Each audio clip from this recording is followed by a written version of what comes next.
in. If you are just now tuning in, I want you to click share in that bottom corner and share this broadcast out right now, because we're kicking off we're launching a new series. We launched a new series last weekend. It's called Social Shame.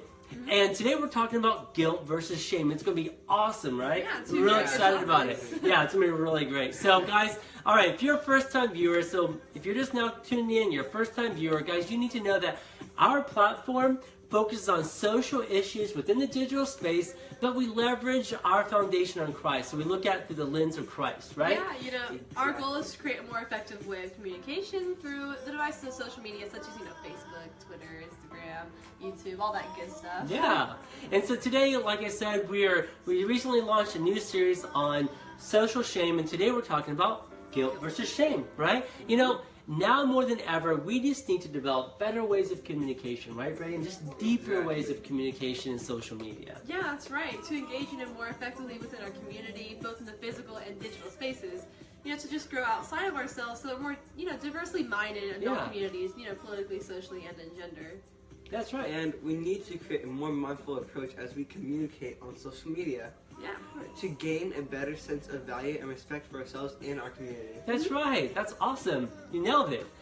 Anyway, like we mentioned, we're continuing our new series on social shame. Today we're talking about guilt versus shame. So just to kind of recap on last weekend's broadcast, social shame, it covers many different perceptions, such as like visual, psychological, emotional, and it's specifically how a person views his or her image and or appearance in general, right? Yeah.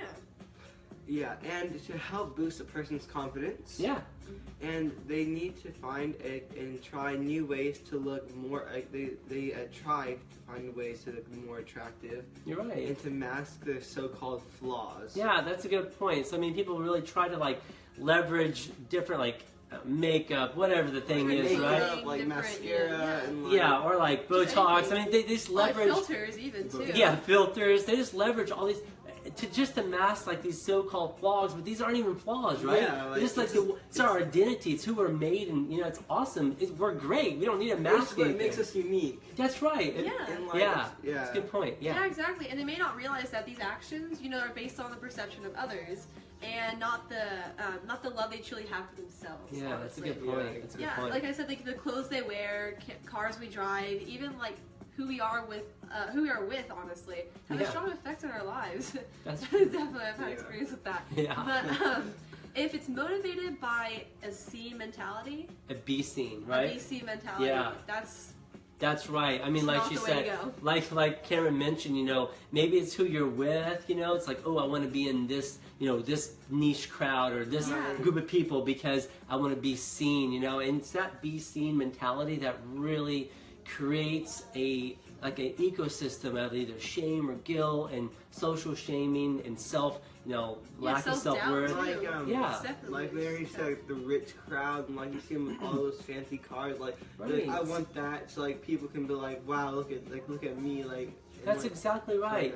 Yeah, you nailed it. And if you guys are just now tuning in on Periscope or Facebook, click share this broadcast out. We want someone to hear it, and we thank you for that. If you're tuning in by YouTube, subscribe to our channel and turn on notifications. So, that's a good point that Cameron just made. And, in order for us to really avoid this type of lifestyle, because it is a lifestyle, we need to understand the source of shame. Really the source of it. Social shame, by alone, social shame creates a feeling of unworthiness, disconnected, being unloved, just before people around us and ourselves. And it's really dangerous, Yeah, no kidding. Yeah, you see, we need to understand that we really have two choices on an emotional level and how we respond when facing either maybe a bad decision we made, a bad direction, or even an unfit relationship or lifestyle. Because a lot of times we'll find ourselves in lifestyles or a situation where we made a poor choice, and we have two paths. There really are two paths. By design, it's either going to be a path of guilt, keyword, right? Guilt, or a sense of shame, right? And let me tell you, the two are completely different, right, Brayden? Yeah, they are very different. Guilt is seeing what you've done. And shame is seeing yourself as a failure by what you've done. And guilt is feeling bad about what you did or have done. And shame is feeling bad about who you are. And guilt is an awareness to stand. Yeah, is an awareness to stand that. Yes, is to a standard that what you live by. Right. Shame is a sense of failure before the eyes of somebody else. Guilt says what I have made a mistake and when I need to deal with it head on. Yeah, but shame says I am a mistake and must hide it so that others don't see it. Yeah, that's right. That's a good point. I really like what Brayden just said. Guilt says that I've made a mistake and I need to deal with it head on, right? Yeah. And I love that. But shame says that I am the mistake, right? Yeah. And I need to hide so people don't Yeah, see. like keep it away. That's right. Internalize it, It's right? like a secret. That's right. Keep it secret. So, social shame, it ties you to your past and leaves you like as a doormat for society, for society to trample on you, just to be, just in a position where you feel like you're carrying all this weight and all this burden, and it's really the shame that you're carrying, right? Yeah. And so let's kind of talk about this on a personal level. I see this quite a bit. In business where, you make a bad business choice and, maybe you let a responsibility down, and then you feel that you can either feel a sense of, hey man, I feel guilty about that, let me correct it and let me move in a positive path, or gosh, I'm a failure, I'm always going to be a failure. And sometimes I've had a number of different managers where I've worked under or worked with, and they have kind of leveraged shame to, they thought motivation, but it's demotivation. They leverage shame, and they leverage kind of like, hey, you did this last week, so we're afraid that you might do it again. Or hey, remember you did this last month, and there was a big mistake, so just don't forget that if you do it again, you know what happened last time. They always draw you back to. Keep leveraging that as like something to keep over your head. You have to watch your back to everything that's going on. Exactly right. And that happens so often. It's like you're carrying your past, and you never can get away from it. Yeah. Because those around you are just constantly reminding you of your past, but because they're not seeing it as, hey, this shame, it's going to really create an identity for that person, that individual, rather than an opportunity for them to move past it and grow from it. Yeah, no, I totally agree. In the workplace, definitely you see that a lot. And me, as a waiter first starting out about last year when I first joined my job, I remember I had a huge table. It was about like a table of 8 or something. It was big for me at the time because it was like my first couple of weeks working. Nice. And so I was still learning the menu, and I was still, getting everything around. I was okay, but I wasn't like perfect like some people were. And so I messed up on an order on accident, and my manager I don't remember how long, but I think it was like, he always like would get on to me ever since, until I had to take time off, for track and everything for school. But ever since that one table, he would always not let me have a big table just because of that. Wow. Because he'll always be like, you're going to mess up again. I'm like, I didn't. Like, I learned from it. See, so the things are like I'm with fine. people that leverage higher than you. Mm-hmm. Like if you make a mistake, like they'll keep like leveraging that because they just don't really realize that everyone can make a mistake, and that it's normal to make mistakes. Because like if you don't make mistakes, it's like abnormal. Right. You learn from it. We're not perfect, and we grow from our mistakes. And in fact, mistakes are a huge blessing because they allow us to understand, new paths and understand how to carry stress and deal with stress. Because, we're not perfect, right? So the reality is we're not perfect. So if you hide yourself, like you mentioned earlier, where, guilt is allowing you to see the mistake and then move past it, find a positive way, and then shame is like, I am the mistake. Well, if you see yourself as a mistake, then you're never going to be able to grow and gain anything. And so it's almost like you're there's no win. You can't win in this society because you're always going to mess up. You're always going to put down, like. Yeah, and so I mean that's where like good leadership comes in. Great leaders are able to like, hey, you know what? These are a great series of mistakes. Good job for that. Because let's learn from it. Where can we move past it? And how can we move past it? And you know what?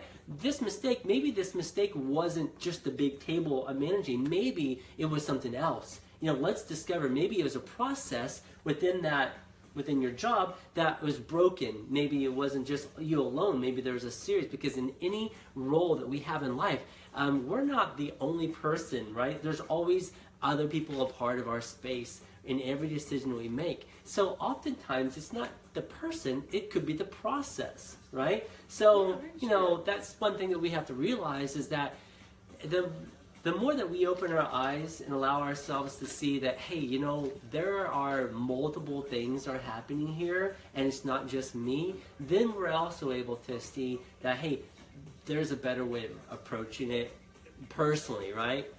Yeah, exactly. I mean, you see, we all fall short in life. That's almost daily. Yeah, we do. All fall short. Hey, but real quick, if you guys are just now tuning in, click share right here in the bottom corner and share this broadcast out right now. We're talking about guilt versus shame. And if I had something to drink, oh, cheers. Okay, you guys ready?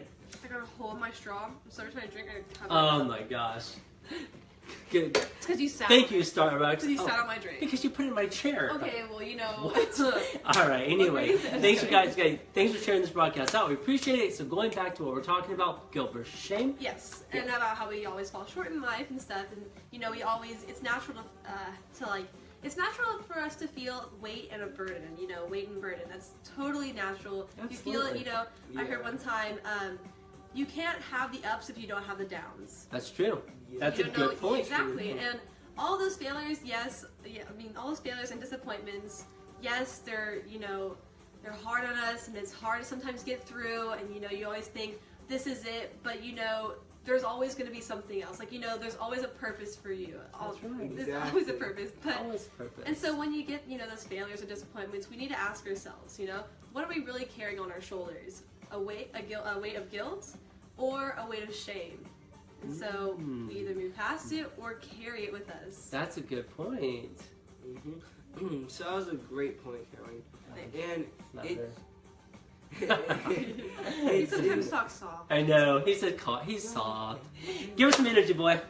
In that moment of choosing, which path to take, a path of guilt or convicting us to make a positive change, or a path of shame convicting us to live in change. That's good. Change. You're right. And the change that society has created for a state of control. Yeah. That's good, Braden. So, good point, Braden. So, we really do have two paths to take, right? Yeah. We have a path of guilt, which convicts us for what? That convicts us for a positive change. Positive change, right? And we have then a path of shame, right? Convicting us to live in change. That's right. Yeah. Like chains of control, Yeah, exactly. Yeah. And explore this, on a more personal level, like we were talking about earlier Right. about the workplace. Saying, shame convicting us to live in chains, and society has created a state of control. They use that control. They use shame to leverage, like you said earlier. Right, the leverage. As a state of control, so they could keep bringing up, so you can always feel down about that certain thing. That's a good point. It's meant to bring it's it good. down. You gotta find out good leadership, and so back to what I was saying with the whole table thing. What I had to deal with is I could either carry shame with me or try and make it a positive change, and so secretly I would take those big tables. That's a good idea. That's and good. Eventually, it's fine. I take the big tables now, so I'm totally okay with that. But it just took a little bit of guilt. It did. I mean, yeah, you had to really realize and okay, you probably felt guilty, right? Yeah. You probably felt a little guilty, but you leveraged. Thank you. That's what I was looking for. But you allowed yourself to move past it and to overcome it, right, Cameron? Yeah. No. Exactly. I was gonna say on a more individual level instead of being in a workplace. Remember when I fell on the hurdles? I was running these hurdles in a race. and I fell on the very last hurdle, and I would have made it to state, but I fell. I know, she did. It was the last hurdle, man. It was so close. Oh, this close. But I decided to either take the path of guilt. I had two choices, guilt or shame. Carry it with me and think, wow, I can't do this anymore. I'm just going to quit hurdles right then and there. Or I could take guilt and make a positive change. And obviously, you know, a year later, because I fell first on the 100 hurdles and had to get staples right here, not going to lie. Yeah. And I decided to take a path of guilt, and I made a positive change. And the next year, you know, I made it all the way to regionals. Sadly, I fell again, but you know, it's okay. I'll let you just stay next year, it's fine. Statefull. That's okay. Yeah, I'll be okay if I fall state, I'm fine. Honestly, I made it, so I'm good. No. But that's a good point, But anyways, yeah, so I was just thinking about that. It's more of an individual level instead of, you know, that is. But that's a good point. You know, you could have carried that with you and said, you know, I'm always gonna, you know, fall. I'm always gonna fall. But you didn't. You're like, you felt guilty for falling. Like, darn it, you know. I mean, you probably felt. I mean, you felt sad. Like, what did I do wrong? What can I do? Like, you know, that kind of like feeling. Yeah, But, you know, I know how you feel, Karen. Because like, whenever I did 300 meter hurdles, well, you never fell. No, I never. That's I okay. never fell. Go But I ahead. stutter stepped, in which messed my time up by a lot. It's okay. Oh, hey, come on, give him a chance. I'm in to high school now. Anyway, that's a good point. So you know, many people. All right, many people suffer with shame and they don't even realize it, guys. Right, Brayden? They don't even realize it. You know, they know something's wrong. You know, and they even know that they feel bad about it. They know that they don't feel confident about themselves, right? That's right. That is an issue of shame. It is. And when we learn to recognize it, guys, when we learn to recognize for what it is and call it for what it is, then we've exposed it and we're able to actually identify and move past it. I mean, it's incredible. You know, yeah. Yeah, and so the question, you know, that comes are, how do we overcome shame? You know, which is a very, you know, important question to ask. Yeah. And a pivot toward a life of control, and like, you know, a pivot toward life of control, first of all. Yeah. But first, we need to recognize within our lives, the difference between shame and guilt. And second, we need to understand that guilt provokes a chance for positive change. Oh, it does. It does. Yeah, exactly, like you mentioned earlier, Braden. While shame creates a false sense of identity. It really does. You're right about that. I mean, guilt does provoke positive change, but you know, shame is like an identity. You know, like social shame. People putting shame on us. Gosh. Yeah, and the truth is, we need to view ourselves through a new lens. That's right. A lens that creates a sense of identity that reflects every part of us, both inside and out.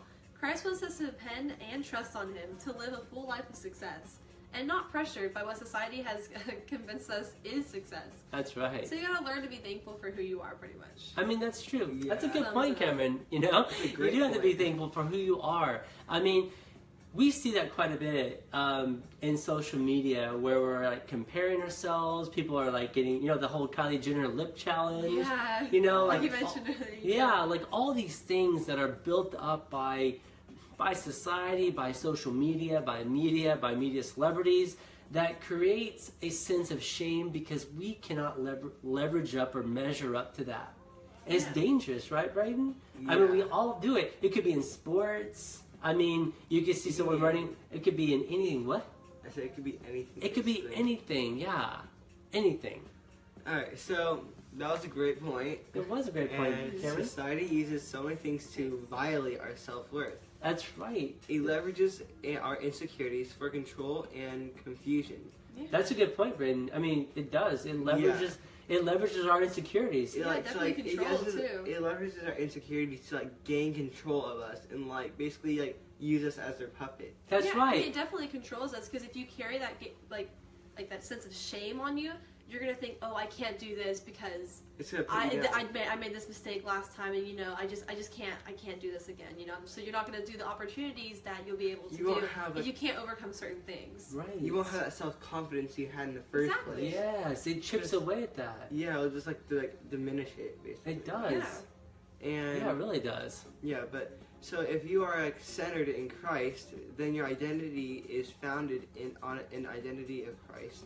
That's right. It is. And if you're Yeah, and if you're not the comparisons of others, right? Yeah. I mean, it's like a comparison. Yeah, compare, Yeah. contrast, And that's like, that's one thing that's different. Like if your identity is centered on Christ, then you're not comparing yourselves Yeah. to like other people and what the other people are doing. Yeah, like, you're not comparing yourselves like to like how much money they have, how much self value they have, Right. like their confidence. Like you're not Yeah. comparing yourselves. Like you're like staying in your own type of personal space. That's a good point. Absolutely. Yeah. And you know, like This will like move you away from the control of shame, like of a shame-based society, yeah. and it'll like lead you it'll lead you towards a life of freedom Mm-hmm. and of who you are called to be. Like Yeah. who are you? Like who are you meant to be? Like Right. Yeah.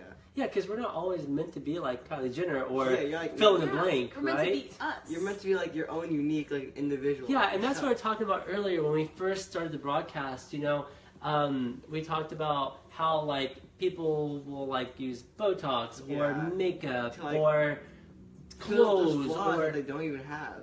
yeah, Hi, Mom. right, or disguise. Sorry. Mom, that's Just Lynn Mom. Tracy. No, Kim Rogers. Oh, cool. Anyways, continue. I know, I invited her. Anyway, so like cars and like you know money. You know the biggest thing, the biggest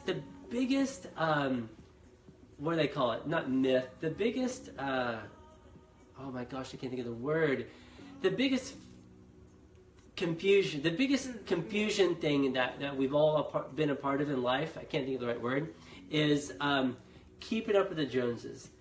That is like the biggest state of shame and comparison that a person could ever be a part of. Because, I mean, we live in a world of consumption. I mean, I work in marketing, and my job is to sell. My job is to look at your insecurity and market you a product so you can feel better about yourself.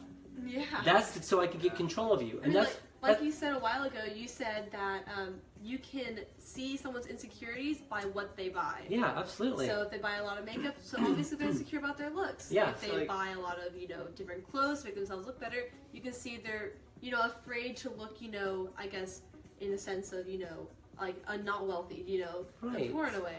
So there's like certain things, like you said, I remember you mentioned this about a week ago. Yeah. And you were saying how you can just like look at somebody and see, okay, I know what their insecurities are from what they buy. Yeah, it's called atomic design, and it's something that we've been leveraging for the past, 5-10 years. Each one of us are made up with different names. Like, I can look at Cameron, I got like Hollister, Abercrombie, Mac, and like I can identify her pattern of spending, and by identifying her pattern of spending, I know what brands or what she's shopping for. So basically, like, her arm is designated this, her legs designated this, her hair. So, and then by knowing her shopping patterns and knowing what she's shopping for, I can find her faults. So simple. I can easily, wow, she keeps on changing her hair color. She doesn't like her hair, or she's trying to follow this pattern. And I see what's trending. Straighten my hair every day because my hair's actually curly. Guys. And because of that, then I can market her a product that is specific for her insecurity, and it's a guaranteed win. And like you're leveraging yourself to make more money to like, Absolutely. use like their self-confidence as a And gain. you know what that is? That's Yeah. called keeping up with the Joneses in a marketing world. I mean, we want you to do that. We want you guys to think about that, because that's the only way we can make money off you and stay in a position of control and pattern. And using their weaknesses as like a leverage to like get more absolutely. control. And I mean, it took me like about 15 years to get out of it, because my mind was wrapped in that society for so long, and I was constantly trying to improve, and then I realized not too long ago, like 2 years ago, that wait a second, why am I doing all this stuff? Why am I trying to level up my house, level up my car, level up this, level up my iPhone, or level up this, or whatever it might be, fill in the blank? Why am I doing this? Because if I don't, I feel bad about myself. But I was like, wait a second, why do I feel bad? Who says I feel bad? Who says that this drink is $3? It could be $5, it could be $10, it could be $2. 75 cents. It could be a quarter. Oh, I know who says Starbucks, because that's their price point, so they get me hooked on it. and they could change this to $2 or $3 or $4, and we would still pay for it. And they leverage that, as everybody does. You know, like a Mercedes-Benz, who says it costs this amount of money? Well, they do, so they can make the most money from us. Yeah. I mean, and I was like, everything's made up. Everything's invented. The dollar bill is invented. It's not real currency. It's just a piece of paper that the government says this, and we're going to try, and this is how much it's worth.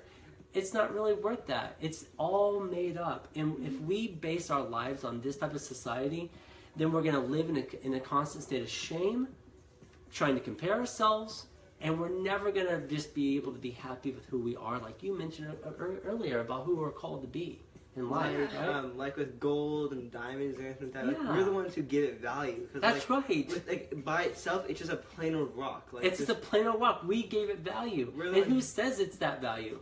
The government, anyway. Right. Anyway, the people. That's right, the people. And so are we going to live under someone else's adoption of, hey, this costs this much, and so you need to work this many hours so you can get this? I mean, like, wait a second, do I really need that? Like, you don't need that, because, like, you're just working just basically to work. That's right, work for consumption, right? Yeah. And that's the problem with our life, with social media and the world that we live in now is, I mean, it's always been the same, but it's a constant state of consumption. It's a constant state of, like, insecurities. That's right. We're remaining consumers. We're consuming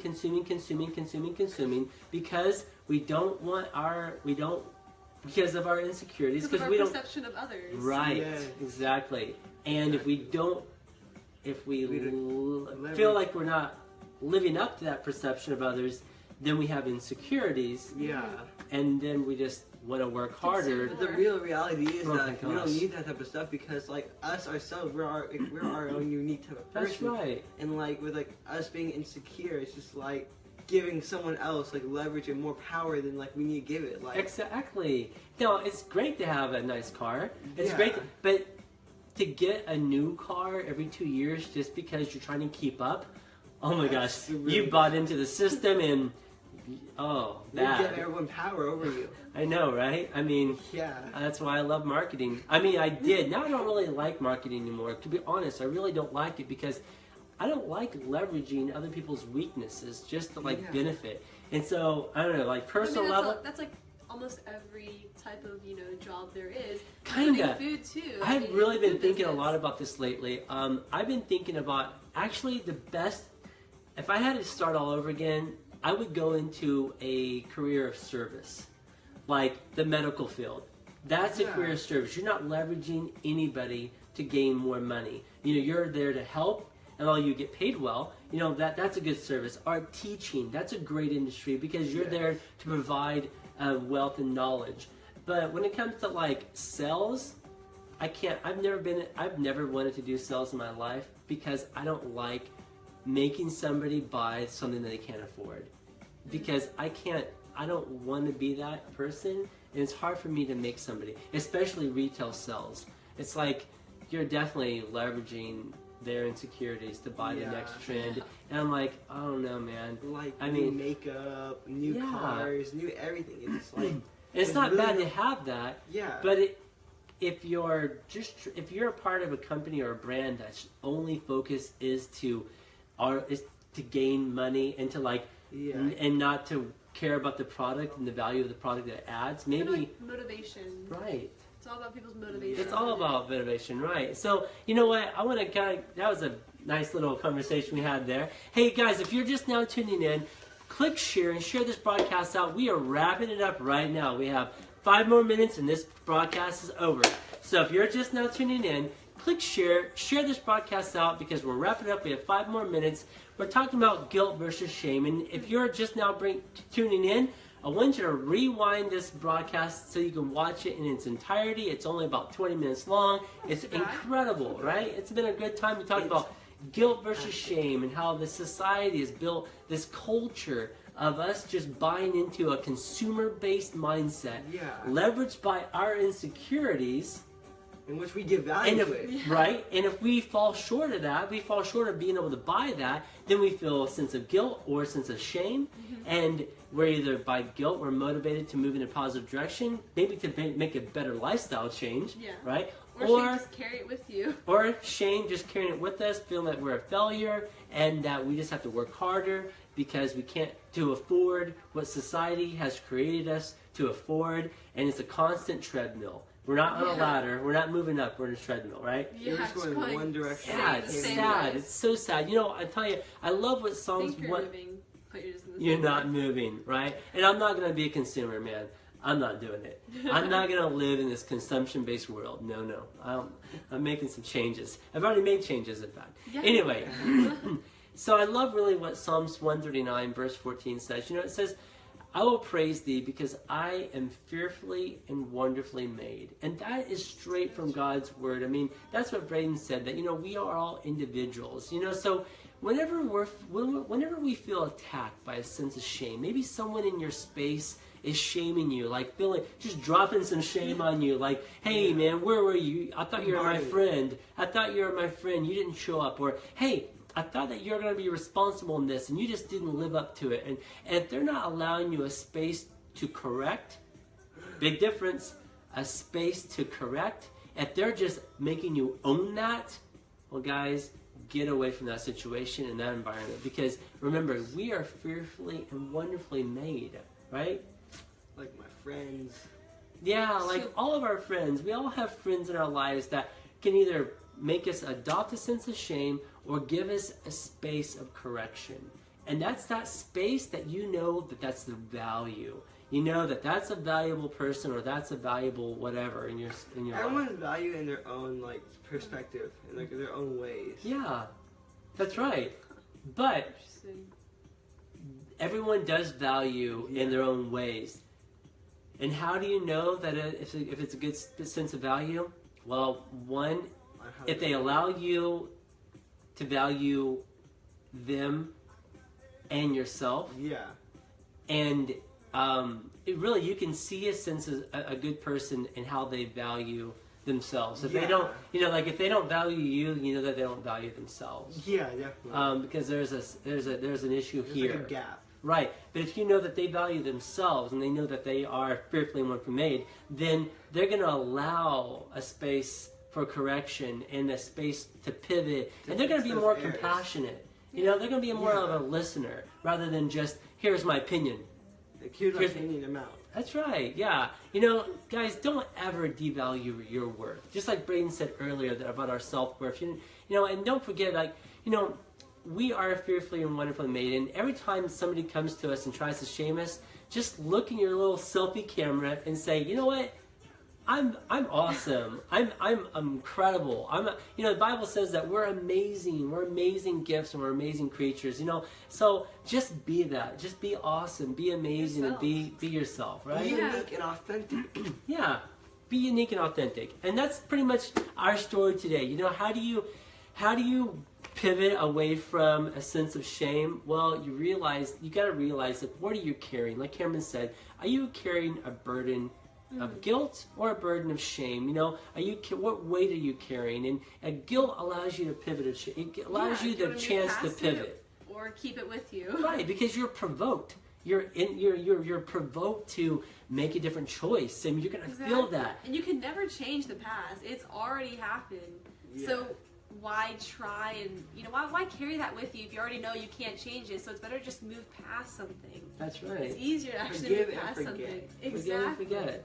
Yeah. Yeah, because like if your friend or like anyone keeps leveraging like that you made a mistake on you, that's gonna make you feel like to the point like where you're ashamed of like who you are. And, right. And then back to that value thing, you gotta figure out like are they really do they really value you, and are they willing to go the extra mile. Yeah, I guess in that way, but they're willing to give you that space to just correct yourself in a way. Yeah. Because guilt does provoke a chance for positive change, and it's just shame is just a false identity within yourself. It is exactly. I love what you just said there. It's a false identity. You're right. It gives you a false sense of identity. Yeah. That's what shame is. I mean, but so many people in life, they just do that. They leverage I don't know. They just think that. They just want you to feel bad for what you've done, pretty much. Yeah. They just want to make themselves like kind of feel better or something like that in their own type of ways. Yeah. Yeah. So, Yeah, they frame it around like tough love. You know, this is just tough love. No, it's not, they man. want to make you feel frame bad it around, because like, they're hurt by maybe something your else. actions or their actions they done, but they're hurt, and so they want you to feel bad, so they make you maybe feel as bad as they felt. Cause Yeah. they like you said, like they frame it like tough love. Like they like frame around like being like I'm being real with you, or like I'm just helping you out. Like I'm like just like trying to be real with like everyone, and telling and just like saying the it's like Yeah. they frame around like acting like you're your best friends, and they're just trying to help you out, even though like they're like diminishing like your like state of like your mind and like Right, diminishing your personality, your self-worth. yeah.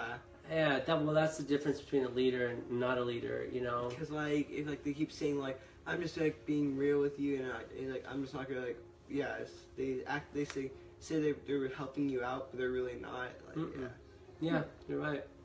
Yeah, that's good. Yeah. That's a good broadcast. Well, guys, we're just kind of having a little off-camera conversation right now, but yeah, you guys made some really good points today. Yeah, We it's all really did. good. I really just need to kind of focus on the whole marketing side of it, because I'm like in a constant state of, I don't know, I'm in a state of like confusion right now, because I don't know how I can go forward in my business is marketing. This is off camera. I don't know. I'm like, man, how can I go and market and leverage someone's weaknesses now just to buy something? You know, like we don't need that many things in life. We don't need to be a consumer-based society. Yeah. I mean, even in the medical profession, it's still there's still money involved. yeah, There's still- sure. It's gonna be the same everywhere you go, no matter what. In its own unique way, it's still gonna be the same. So it's hard to kind of Well, get away from that. Yes and no. I mean, if you're providing a service, like you're providing a life change, like a different way of life, or a better way of life, a renewed way of life, like in the medical field, you're healing, you know, you're bringing people, you can leverage that moment to help them change paths, right?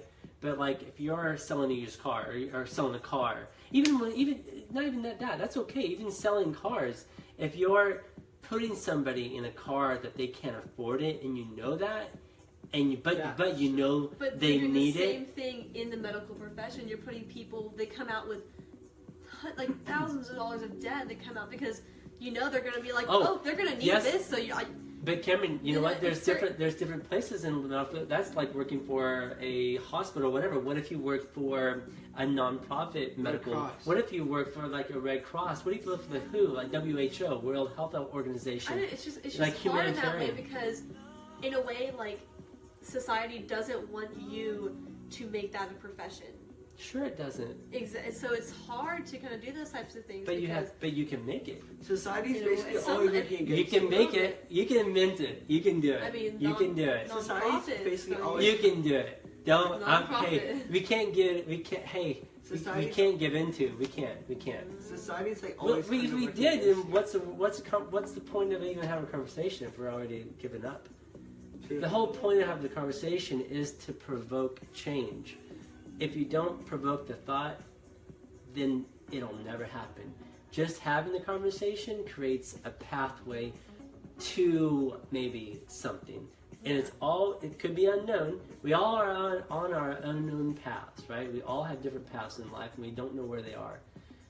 But if we allow ourselves to let society tell us where to go because we need a big house in Plano, Texas, and two kids, and Mercedes, and go to a big church, and all dress up on Sundays because that's the way we've inherited our life by our parents and past generations, well, then are we living the life of authenticity and identity? No, absolutely not. Because we're following what they've done. That's And, right. if you follow what they've done, you're like basically following all like their mistakes they've done, everything else. Like you need to learn like for yourself. We're also following the path of who controls us, who's Yeah. saying this is the way. And that's why it's so important to have kind of Christianity, because it allows you to see who you are as an individual, not to see yourself in your mom, or your dad, or your uncle, or your grandparents. You know, to see yourself as a completely individually made creatures, somebody totally different. And then when you see that, then you can live a life of awesomeness. It's undiscovered territory. Yeah, exactly. But society doesn't want that. They want clones. No. Yeah. You know what I mean? I want you to buy from Hollister and Abercrombie. I want you to buy from Adidas, and I want you to have a BMW. I want you to go to this and this, and I want you to have all those things because I want you to stay in this mold. See, all they want is to use you. Yeah, right. Because they can make money off us. Because we're consumers. We're like, without us, if we didn't buy anything, like, if we like did like what we wanted to do, without listening to them, they would like probably go into like, I don't even know, they'd probably like be in really big trouble. So that yeah, they would. They would go out of business. Yeah. In fact, they would. Yeah, they would. And they leverage sales like Black Friday sale or 50% off sales just to get us to buy something we don't need. That's for Black Friday. Anyway, pretty good conversation, right? Yeah. All right, cool. Game 5. Okay, guys. Well, I guess you're just still hanging in here. Thank you for that. Well, guys, thanks for doing a little off camera with us. Have an awesome weekend. And you know what? Just remember, you guys are awesome. You're individuals. You're uniquely made. Don't buy into the hype. And have an awesome week, right? Yeah. All right, guys. Well, that's a wrap. From our space to yours, have an awesome weekend. We'll see you next time. Follow me, Slime. Take care.